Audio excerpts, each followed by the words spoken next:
بسم اللہ الرحمن الرحیم۔ حضرت موسیٰ علیہ السلام نے اپنے پروردگار سے سرگوشی کرتے ہوئے پوچھا، اے پروردگار تیرا چہرہ کدھر ہے، شمال یا جنوب کی طرف، تاکہ میں اس کی طرف منہ کر کے تیری عبادت کر سکوں۔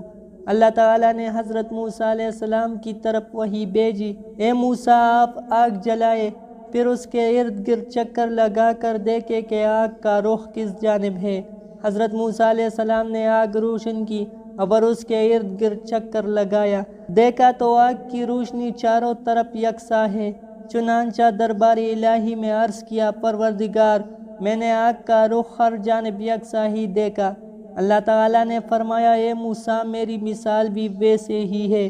حضرت موسیٰ علیہ السلام نے پوچھا، اے پروردگار تو سوتا ہے یا نہیں؟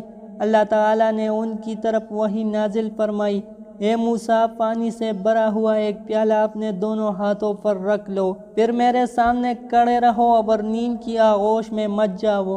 حضرت موسیٰ علیہ السلام نے ایسا ہی کیا، پھر اللہ تعالیٰ نے ان پر ہلکی سی اونگ ڈالی، پیالہ ان کے ہاتھ سے گر کر ٹوٹ گیا اور پانی بہہ گیا۔ حضرت موسیٰ علیہ السلام کی چیخ نکل گئی اور وہ گھبرا گئے۔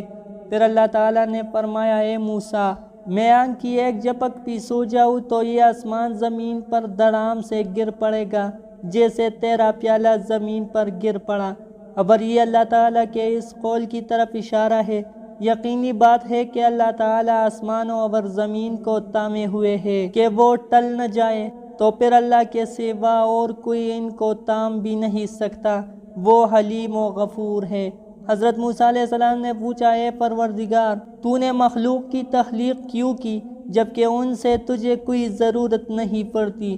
اللہ تعالیٰ نے فرمایا، میں نے ان کی تخلیق اس لیے فرمائی ہے تاکہ یہ مجھے پہچانے، مجھ سے اپنی مرادیں مانگے اور میں ان کی مرادیں پوری کر لوں، اور میری نافرمانی کے بعد مغفرت و بخشش کی درخواست لے کر میری خدمت میں حاضر ہو اور میں ان کے لیے مغفرت و بخشش کا پروانہ جاری کروں۔